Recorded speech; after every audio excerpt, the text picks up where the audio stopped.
Akalar bu sho'rdan qutulish yo'lini topdik. Katta ustalar aytganini qilib ko'ramiz. Bu 5 litr suvga 1 kilo selitra qo'shib turib, bu narsani yuvish kerak ekan.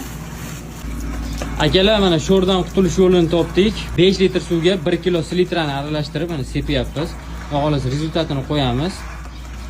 Buni katta ustalar o'qiydi ham urib yubordi. Katta ustalar mana shuni maslahat berdi. Ko'rishgan ekan. Kola ham maslahat berishdi. Endi kola bilan sepsak uy tillodan bo'lib qoladi. O'shaning uchun mana selitra sepyapmiz. Bu tomonga ham sepdik. Rezultatini qo'yamiz, xudo xolasa. Akalar, mana bir kundan keyin holati. Kecha o'sha selitra sepganmiz. Yaxshi, holati yaxshiga o'xshayapti, chiqmayapti. Yana bir marta sepib yuboramiz. Sho'rdan qutulish eng zo'r yo'l ekan. Mana selitrani, mana yerdan yotibdi. Selitrani suvga aralashtirib seforsa, sho'r qaytib chiqmasligi ehtimoli ko'proq ekan. Video foydali bo'lgan bo'lsa, like bosishni unutmang. Vodiy qurilish.